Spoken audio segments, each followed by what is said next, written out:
बोलिए महारुद्र वीर बजरंगबली महाराज की जय हो। श्री रामनगर वासा धाम की जय हो। श्री वृंदावन बिहारी लाल की जय हो।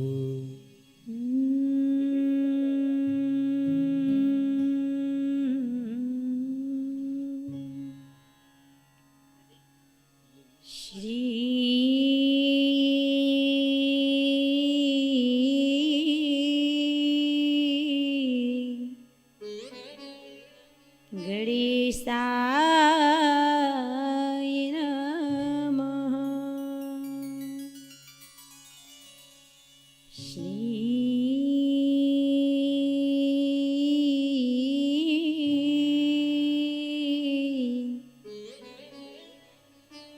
सरस्वती देवी नमः। श्री राधा वल्लभ घनश्याम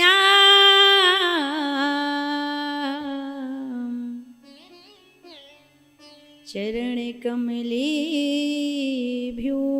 नमः।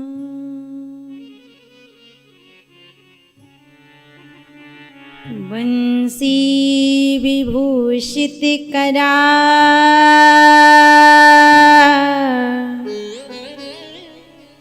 नवनीरनाभा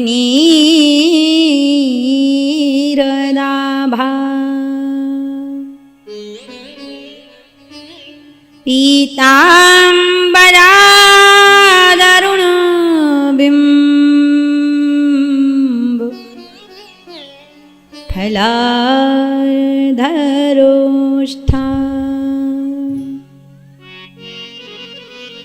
पूर्णेरविन्दर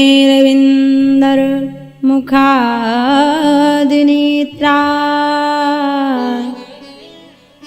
कृष्णाय परं किमपि तत्त्वं न जाने।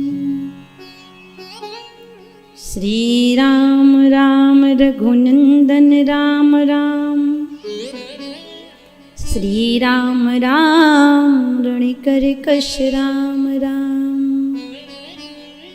श्री राम राम भरताग्रज राम राम श्री राम राम शरणं भव राम राम। हे हनुमंत विराजिए कथा होत तब वास। सुचि सेवक श्री राम की मैं चरणों की दास। प्रेम से बोली वृंदावन बिहारी लाल की जय हो। राधा कृष्ण भगवान की जय हो। आइए बड़े भाव के साथ दोनों हाथ उठा के ताली बजाते हुए जितने लोग हैं ना उतने लोग हस्ती को त्याग कर मस्ती के साथ राधा रानी के नाम का गुणगान, श्री सीताराम जी के नाम का गुणगान सभी लोग भाव के साथ। आइए। मेरी रंग दे चुनरिया, जिसको जिसको अपनी चुनर राम जी के रंग में रंगना है ना तो दोनों हाथ उठा के ताली बजाना, ठीक है। मेरी रंग दे चुनरिया राम रंग में,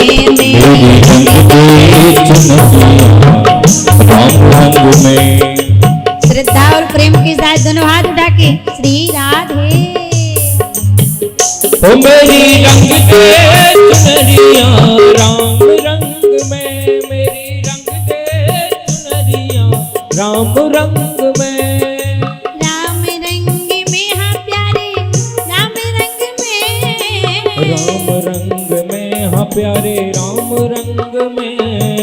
राम रंग में हो प्यारे राम रंग में, राम रंग में हो प्यारे राम रंग में।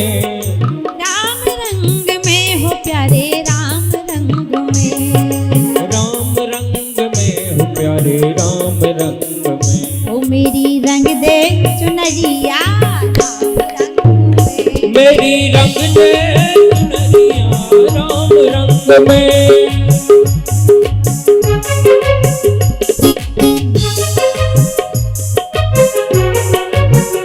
जय हो।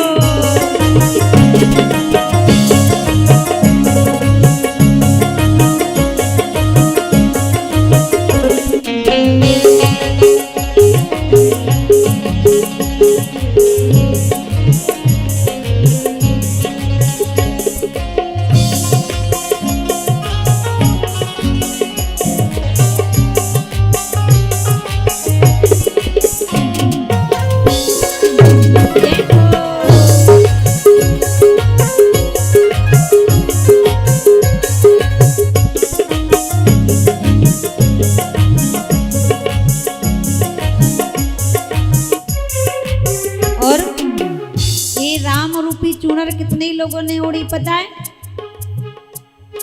सूरदास मीरा कबीरा ने रंग लई, सूरदास मीरा कबीरा ने रंग लई, मीरा ने रंग लई कबीरा ने रंग लई, मीरा ने रंग लई कबीरा ने रंग लई, सूरदास मीरा कबीरा ने रंग लई, सूरदास मीरा कबीरा ने रंग लई।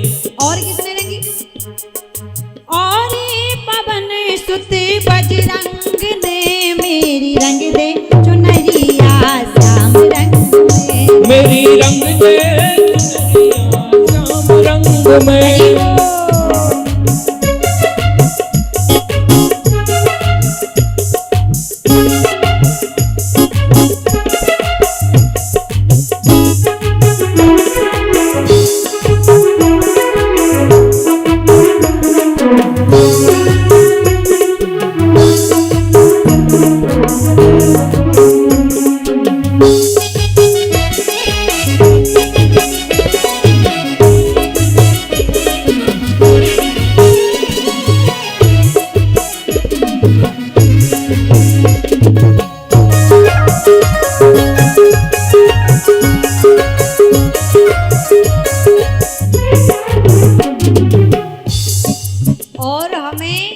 कई भक्तों ने कहा है कि हमें चूनर राम रंग में रंगना है। क्यों?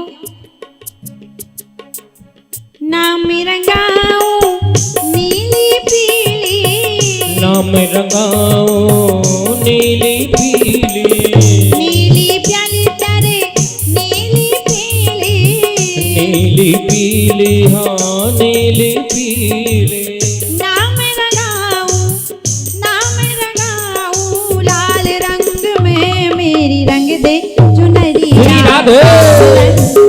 मेरी रंग दे चुनरिया श्याम रंग में, मेरी रंग दे चुनरिया राम रंग में, मेरी रंग दे चुनरिया रंग में, मेरी रंग दे चुनरिया श्याम रंग में, मेरी रंग दे चुनरिया श्याम रंग में, मेरी रंग दे चुनरिया राम रंग में, मेरी रंग दे चुनरिया श्याम रंग में, मेरी रंग दे चुनरिया राम रंग में।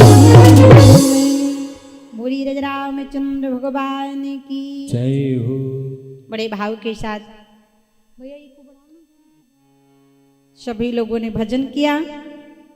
आइए परब्रह्म परमात्मा श्री सीताराम जी के चरणों में प्रणाम, जानकी जी के चरणों में प्रणाम, हनुमंत लाल जी महाराज के चरणों में प्रणाम एवं इस कमेटी के समस्त अध्यक्ष, उपाध्यक्ष, कोषाध्यक्ष, सचिव भैया श्री राजेंद्र सिंह ठाकुर साहब, ब्रजमोहन बाबूजी, मुकेश पटवारी जी, भैया श्री राजन ठाकुर साहब, इंस्पेक्टर साहब एवं जितने भी हमारे श्री बलवंत जी, सभी यज्ञ समिति, रामचरितमानस समिति के भक्तों को मेरा व्यासपीठ से प्रणाम, साधुवाद, धन्यवाद एवं समस्त कलाकार बंधुजन, धर्मनिष्ठ, कर्मनिष्ठ, तपोनिष्ठ महाराज श्री सतपाल जी महाराज के पावन चरणों में इस बेटी का प्रणाम एवं बासा की कथा को विश्व में दिखाने वाले आज हमारे भैया श्री महेंद्र जी का भी आगमन हुआ है, जो आप सभी को अपने कैमरे के माध्यम से, यूट्यूब के माध्यम से आपके बांसा गांव की कथा जन जन तक पहुंचाएंगे। ऐसे भैया जी को ही व्यासपीठ से बहुत बहुत आशीर्वाद, तालियों की सेवा। एवं समस्त कलाकार बंधुजन, आई हुई माताएं बहनें, आइए भगवान की कथा बड़े भाव से सुने। समय अवधि में भगवान की कथा सुनी। कल बड़ी सुंदर कथा, कल राम जी का क्या हुआ? विवाह। विवाह में तो सबको आनंद आता है, बोलो राधे राधे। आपने देखा है ना, जब व्यक्ति का विवाह होता है तो उसे खूब सजाया जाता। क्यों? कभी सोचा है क्यों सजाया जाता? बोले जब बकरे को हलाल करना पड़ता है ना, तो खूब खिलाया पिलाया जाता है। और कहते हैं दूल्हा को इतना सजाया जाता है, भैया एक बार सज ले, क्योंकि इसके बाद तुझे सजने का मौका मिलने वाला। जिनके हो गए उनको पता होगा, बोलो राधे राधे। मिलता है कि नहीं? देखो भगवान का विवाह हुआ, कहते जब सुख आता है तो साथ में दुख आता है। राम जी का विवाह हुआ, कुछ दिन बाद राज्याभिषेक की तैयारी हुई। कैकेयी ने वरदान मांग ली और भगवान जंगल जाने लगते। अब भगवान जब अयोध्या को छोड़कर जंगल जाते हैं ना, तो रास्ते में भगवान को कुछ मांगना पड़ जाता है। मांगना क्या पड़ जाता है? भगवान जब कैकेयी के वरदानों को सिरोधार करके वनवास की यात्रा करते हैं, तो भगवान रास्ते में भगवान को मांगना पड़ गया। क्या मांगा भगवान ने? अरे मांगी नाव ना के वटे आना, मांगी नाव ना, ओ मांगी नाव ना के वटे आना, कही तुम्हारे मरम में जाना, कही तुम्हारे मरम में जाना, मांगी नाव ना के आना, मांगी नाव के वटे आना। भगवान श्री राम गंगा के घाट पर पहुंचे ना, तो तुलसी बाबा ने लिखा, बोले मांगी नाव ना के बटे आना, लेकिन काहे तुम्हारो मरम में जाना। अच्छा, क्या भगवान श्री राम केवट से नाव मंगा सकते हैं? नहीं मंगा सकते। क्यों? क्योंकि दाता एक राम, भिखारी सारी, सारा संसार राम जी से मांग रहा। लेकिन तुलसीदास जी ने लिखा मांगी नाव, तो भगवान के कहने का भाव, मांगी नाव भैया Kevat, I want your boat but not giving that you money. हमें तुम्हारी नाव तो चाहिए, लेकिन उतराई में देने के लिए 1 आना 2 आना रुपया पैसा भी आना है तो आओ, नहीं आना तो मान लीजिए भगवान ने नाव मंगाई, तो केवट को हाँ करना चाहिए ना। लेकिन केवट कहता है Ram ji, I know your secret that, खड़े रहो मैं आपको मरम जानता हूं। बड़ा विचित्र जवाब दे रहा है। और सज्जनों का राम जी के मरम की बात करें ना, तो संसार में भगवान का मरम कोई जान, अरे राम जी का मरम तो लोग तब नहीं जान पाए, बोले जब राम जी का अवतार हुआ। राम जी का अवतार कहाँ हुआ? बांसा में, अयोध्या में ना। 1 माह तक सूर्य भगवान राम जी को देखते रहे, 1 माह तक अयोध्या में रात्रि नहीं हुई, तब कोई मरम कि मास दिवसी करी दिवसी भा मरम न जानत को, रथ समेत रवि था क्यों, निशा कवन विधि हो। तब कोई मरम नहीं जाना, लेकिन केवट कहता है मैं मरम जानता हूं, कई तुम्हारो मरम मैं। अरे सज्जनों, राम जी का मरम तो वो नहीं जान पाए। बोले कौन? बोले शेषावतार लक्ष्मण जी महाराज।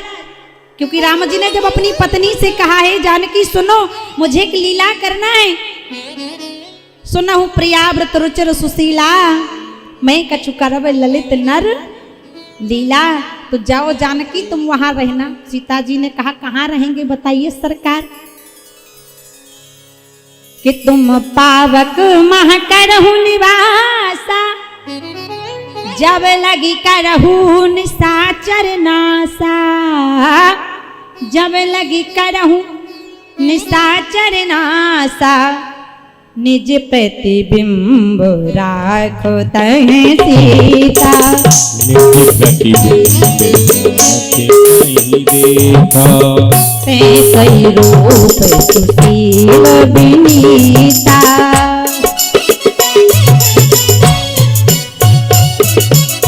लक्ष्मण हो यही मरम न जाना, जो कछु चरित रचा भगवाना, जो कछु चरित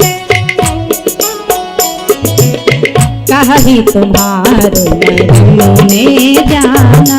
ओ कहि तुम्हारे मरम में जाना। कहि तुम्हारो मरम में जाना। अरे लक्ष्मण जी मरम नहीं जान पाए। माता जानकी से भगवान ने कहा जाओ पावक में रहना। पावक का मतलब है अग्नि। माता जानकी गई, जाकर के भगवान की जठर अग्नि में समा गई। लेकिन इस मरम को लक्ष्मण जी भी नहीं जान पाए कि सीता जी असली हैं कि नकली।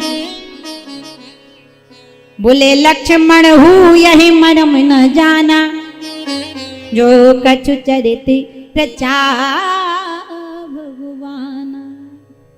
लेकिन गंगा के घाट पर केवट कहता है भगवान काई तुम्हार मरम में।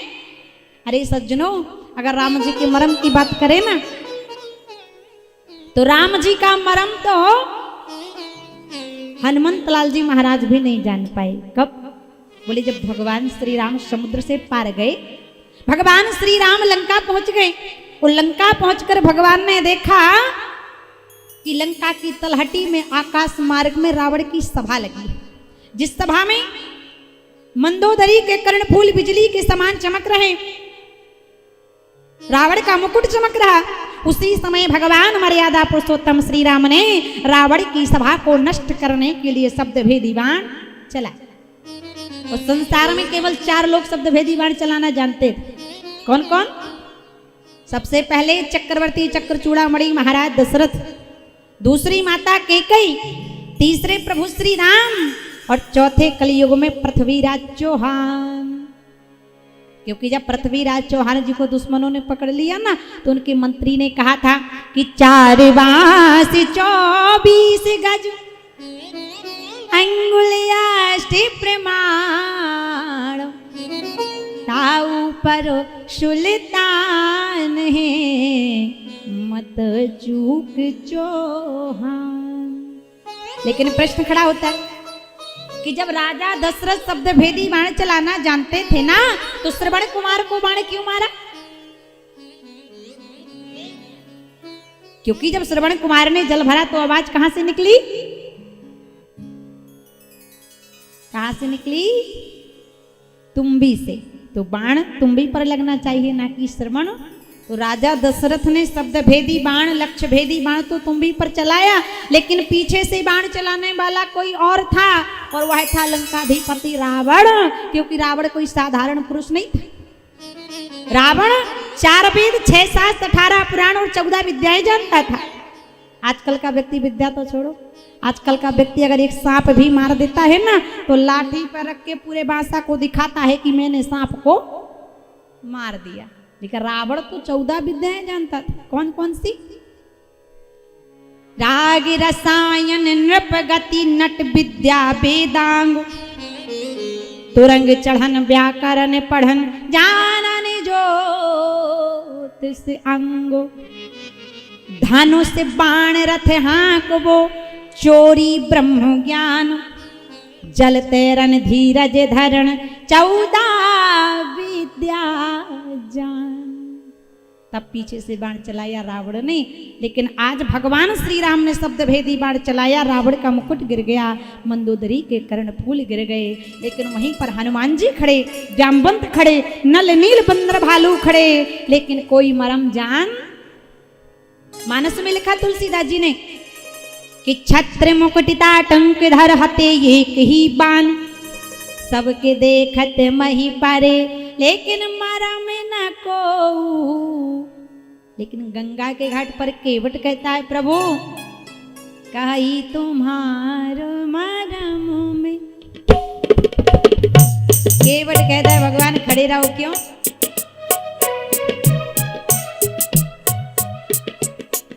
मागी नाव केवट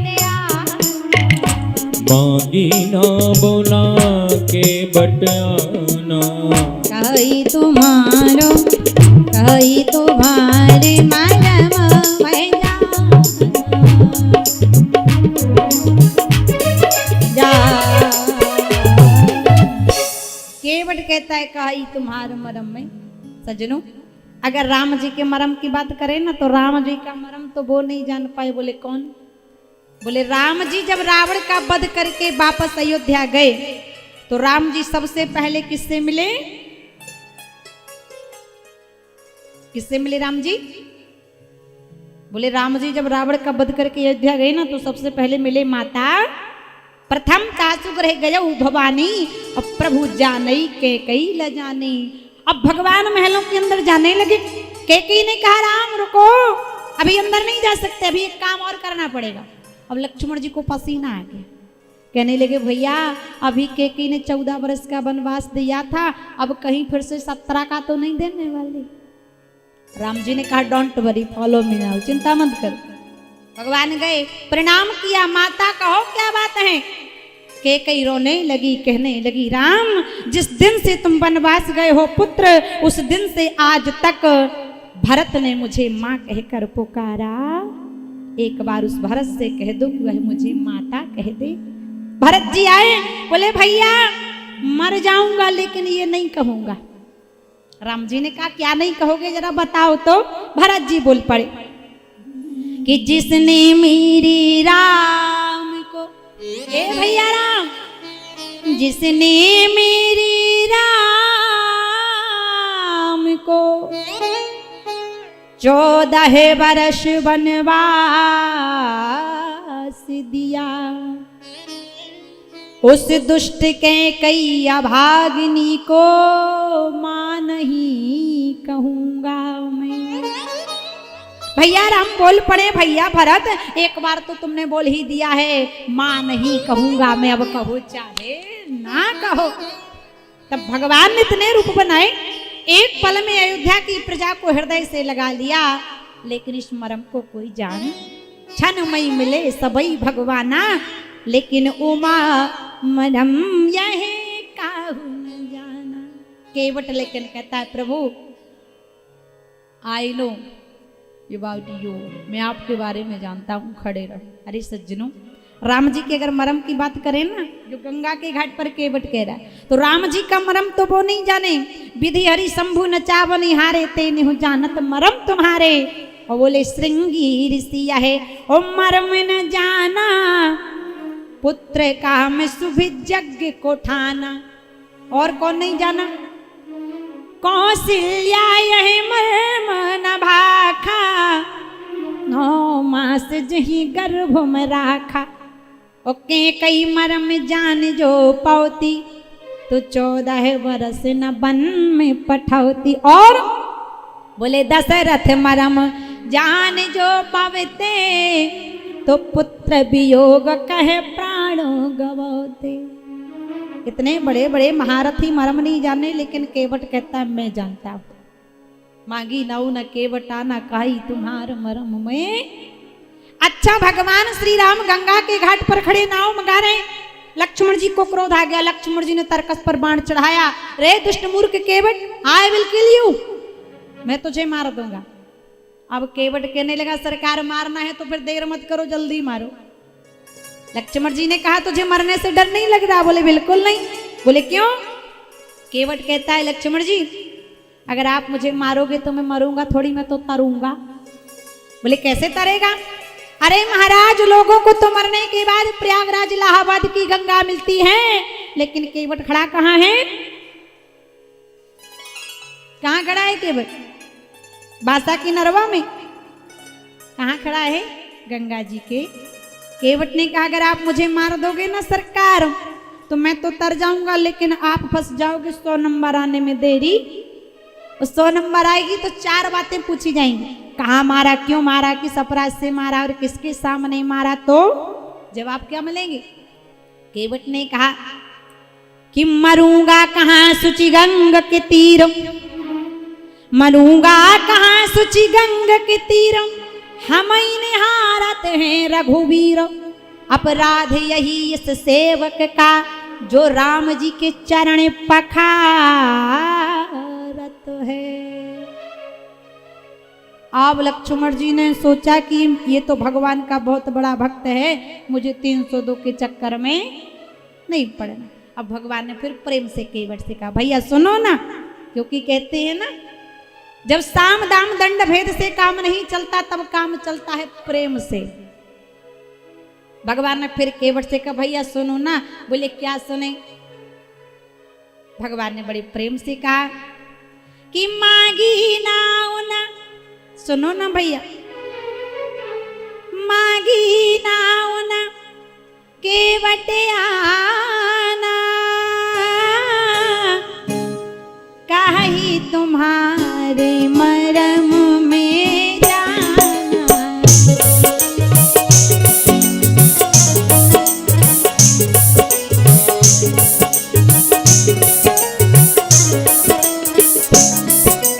काहे तुम्हारे मरम में जाना, मांगी नाव न केवट आना।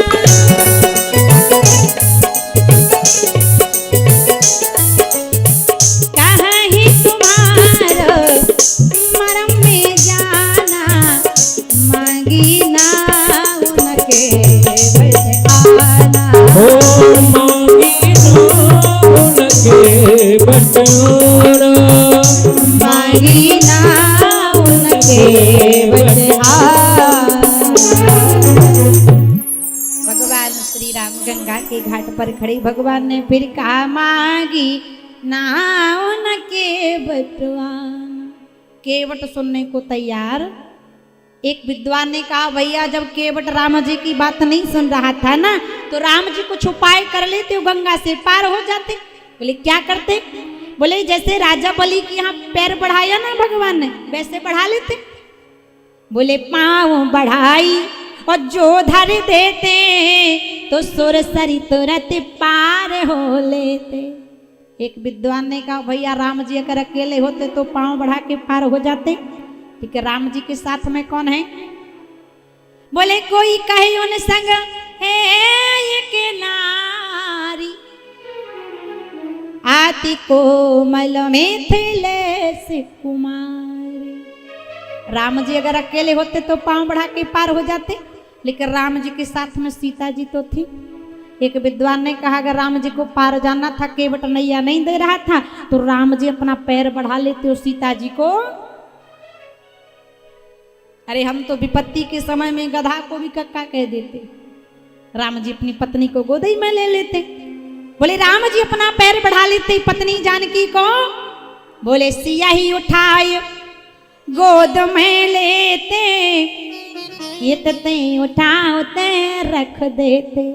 अच्छा, अपना पांव बढ़ा लेते, सीता मैया को गोद में उठा लेते, लेकिन वो भी तो साथ में है शेषा अवतार, उनका क्या करते? बोले उनका भी उपाय था। बोले क्या? बोले राम जी अपना पैर बढ़ाते, सीता जी को गोद में उठाते और भैया लक्ष्मण का हाथ पकड़ लेते, करते लखन, करते लखन लगाते पारा, जाते उतर गंग की धारा। भगवान ऐसा उपाय करते पार हो जाते, लेकिन सज्जनों भगवान ने ऐसा नहीं किया, क्योंकि राम जी ने सोचा अगर मैं ऐसा करूंगा तो संसार फिर मुझे मर्यादा पुरुषोत्तम कहने वाली, इसलिए क्यों ना किया है आज भगवान। इसलिए बाबा तुलसीदास जी को मानस में लिखना पड़ गया, मांगी नाव न केवट आना। अच्छा, दूसरा भाव देखो, मांगी नाव न केवट आना। भगवान चाहते तो दूसरा उपाय करते, गंगा जी से पार हो जाते। भगवान अपनी पत्नी से कह देते, हे जानकी हमें गंगा से पार जाना है, केवट हमें नैया नहीं दे रहा, इसलिए जाओ तुम गंगा से पैदल पार चली जाओ। लेकिन राम जी ने सोचा कि अगर जानकी गंगा से पैदल पार गई तो उनके साथ एक घटना घट जाएगी। कौन सी घटना?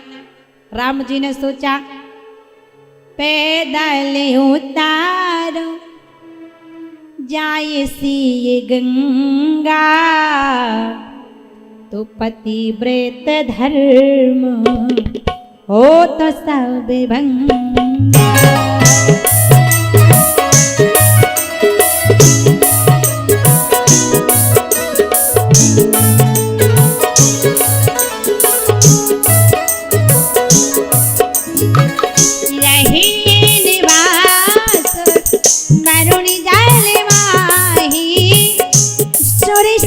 संज्ञा संत कहानी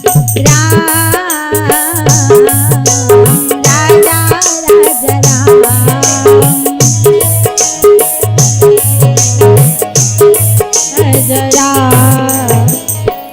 राम जी ने सोचा अगर जानकी गंगा से पैदल पार गई तो क्या होगा। पैदल उतर जाए सी गंगा तो पतिव्रत धर्म होत सब भंगा। पतिव्रता स्त्री को कभी कमर तक जल के नीचे प्रवेश नहीं करना चाहिए। क्यों? क्योंकि पतिव्रता स्त्री जब कमर तक जल के नीचे प्रवेश करती है ना तो उनका पतिव्रत धर्म नष्ट हो जाता है। भगवान ने सोचा अगर जानकी गंगा से पैदल पार गई तो इनका पतिव्रत धर्म नष्ट हो जाएगा। क्योंकि जल में किसका निवास रहे, निवास वरुण जल माही सुरसरी संज्ञा संत कहाही। इसलिए राम जी को केवट से नाव मंगानी बोले ताबसी को आयो है ध्याना।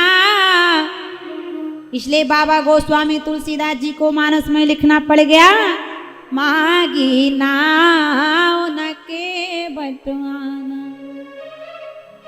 तीसरा भाव, राम जी ने सोचा केवट नैया नहीं दे रहा, एक काम करते हैं जानकी को गोद में उठा के पार कर दे। और भगवान ने जैसी जानकी को गोद में उठाना चाहा तो राम जी की नजर पड़ गई ऊपर। और राम जी का जन्म किस वंश में हुआ? चंद्रवंश में, सूर्य वंश में। और ऊपर से देख रहे सूर्य। राम जी की मर्यादा देखो, भगवान ने सूर्य की मर्यादा की। आजकल की मर्यादा बोले आजकल माताएं बहनें जब तक गांव देहात में रहती है तो इतना घूंघट डालती है। और बांसा से जैसे ही इमलिया लांजी से धनगौर को गए तो झंडा ऊंचा रहे हमारा। अरे मर्यादा ऐसी करो जो आपकी मर्यादा जिंदगी भर चलती रहे। बोलो राधे राधे।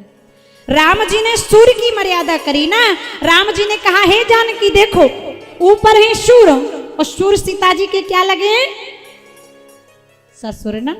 राम जी ने कहा देखो अगर सूर्य के सामने गोद में लूंगा तो क्या होगा। ऊपर तपाई जो सूर्य करारे हे जानकी सोरबी बाबा लगाते तुम्हारे। और अगर एक पुत्र अपने पिता के सामने अपनी पत्नी को गोद में लेगा तो उसके कुल को कलंक लगने में समय। इसलिए बोले जो सुर सरी लांघत रघुराई तो प्रभु को कलंक लग जाई। तो नाव क्यों मंगाई? बोले ताते धर्म ताते धर ध्याना। इसलिए बाबा तुलसीदास जी को मानस में लिखना पड़ा मांगी नाव न केवट आना। लेकिन गंगा के घाट पर केवट भगवान से कहता है कि काहे तुम्हारा मरम में जाना। काहे तुम्हारे मरम में जाना। तुम्हारे मरम में जाना। मांगी नाव ना केवट आना। मांगी नाव ना केवट आना। केवट आना कहीं तुम्हारे मरम में जाना। हो काहे तुम्हारे मरम में जाना। केवट लेकिन कहता है प्रभु काई तुम्हार मरम में जाना। मांगी नाऊ न केवट। केवट जैसा भक्त ना कभी हुआ ना कभी। इसलिए कहते हैं ना भगवान कहते हैं अहम भक्त पराधीनो नाम सामी बैकुंठे योगी नाम हृदय निचा। हे भैया लक्ष्मण सुनो, न मैं अयोध्या में रहता हूँ, न लंका में रहता हूँ, न बैकुंठ में रहता हूँ, मैं तो अपने भक्तों के हृदय में रहा करता हूँ। भगवान श्री राम खड़े गंगा के घाट पर प्रार्थना करने लगे, भैया पार तो कर दो। केवट कहता है भगवान मैं तब तक पार नहीं करूंगा। बोले कब तक? बोले जब तक मैं आपके चरणों को नहीं धो लूंगा तब तक पार करने वाला नहीं। भगवान श्री राम ने कहा ये भैया केवट तुम्हें चरण धोना है? बोले हाँ। बोले अच्छा चरण धोना है, इसके पहले एक काम करो। बोले क्या? बोले तुम बार बार कहते हो कहा ही तुम्हारे मरम में जाना, जरा बताओ तो क्या जानते हो? केवट ने कहा महाराज मैं बहुत कुछ जानता हूं। आज आप मुझसे मंगा रहे हो नाव, और आपने राजा बलि से भी कुछ मंगाया, वो मैं जानता हूं। राम जी ने कहा क्या मंगाया जरा बताओ। अब केवट कहता है सुनो ना भगवान, बोले आज मुझसे बनवासी का रूप रख के नाव मंगा रहे, और राजा बलि से क्या मंगाया? बोले बामन रूप धरहु भगवाना, मांगहु 3 चरण भूदाना। राजा बलि से 3 पग पृथ्वी दान में मंगाई, और इस मरम को राजा बलि भी नहीं जान पाया कि दान देन सुन मन हरसाना, देन चाहती कछु मरम ना। लेकिन दैत्य गुरु शुक्राचार्य जी थोड़ा थोड़ा जान गए, इतने में आपने उनकी एक आंख भी गोल कर दी। बोलो जय सिया राम। जब दान दिया गया तब क्या किया? बोले मांगा तो 1 चरण, मांगा तो 3 चरण, लेकिन एक में ही कमाल कर दिया। बोले कैसे? बोले एक ही चरण नाप भूलायऊ, बामन से विराट बन गयऊ। एक ही पैर में अतल वितल सुतल तलातल आपने नाप लिया, इसलिए यहू मरम जानत भगवाना, सो कहा तुम्हारा मरम में। अच्छा भगवान ने कहा Kevat you are very genius man, तू तो बड़ा बुद्धिमान है, और क्या जानता है? केवट कहने लगा प्रभु मैं जानता हूं, मैं पूर्व जन्म में कछुआ था, क्षीर सागर में रहता था, तो मैंने सोचा क्यों ना आपके चरणों के दर्शन कराऊं। लेकिन जब आपके चरणों के दर्शन करने के लिए जाता तो क्या होता? बोले चरण निकट जब गयऊ विधाता, तो ऐसे सावता लक्ष्मण जी है ना, तब वहीं से करें फुफकाता। ये लक्ष्मण जी एक फुफकार लगाते तो मैं डर के भाग जाता, फिर जाता, फिर क्या होता? दूजे चरण निकट जब गयऊ, तब ही रमा पंखा हनि दयऊ। इस सीता जी एक पंखा मार देती ना, तो ऐसे करते करते मैं डर के भाग गया, और भागते भागते मेरे शरीर से प्राण निकल गए। लेकिन हे प्रिय परमात्मा, अब मैं समझ गया कि आप वही क्षीर सागर के नारायण राम रूप में मुझे गंगा के घाट पर दर्शन देने के लिए आ चुके हो, क्योंकि आपका नियम है हे राघव, प्रबल प्रेम के पाले पढ़कर प्रभु को नियम बदलते देखा। खुद का मान टले टल जाए, पर भक्त का मान ना टलते देखा। क्यों? अरे कृपा की ना होती जो आदत तुम्हारी, तो सुनी ही रहती अदालत तुम्हारी। ना हम होते मुजरिम, ना तुम होते हाकिम, न हर घर में होती इबादत तुम्हारी। इसलिए महाराज मैं जानता हूं यहू मरम जानत भगवाना, सो कहा तुम्हार। अच्छा और क्या जानते हो? केवट ने कहा मैं जानता हूं छुअत सिला भाई। अयोध्यानाथ भगवान की परम पूज्य साध्वी दीदी और हमारे बुद्धिजीवी श्रोता वर्ग और भगवान की कथा, इन तीनों के बीच में आने के लिए सर्वप्रथम तो मैं आप सबसे क्षमा मांगता हूं। पर कुछ औपचारिकताएँ होती हैं हमारे मंच की, जिन्हें निभाना भी जरूरी होता है। मैं ज़्यादा समय न लेते हुए हम अपने समिति के समस्त सदस्यों से एवं ये जो आपके सामने दिखाई दे रहे हैं मुख्य जजमान, इन सब से सादर आग्रह करूंगा, कृपया मंच पे पहुँचें और विशेष सम्मान के लिए पूज्य साध्वी माधवी दीदी के, मधु दीदी के विशेष सम्मान के लिए आप सब मंच पे पहुँचें और उन्हें पगड़ी पहनाकर उनका सम्मान करें। समय कम है, क्योंकि श्रोताबंद के बीच में आपके बीच पहुंच गया हूं। क्षमा चाहते हुए एक बार पुनः अतिशीघ्रता करें।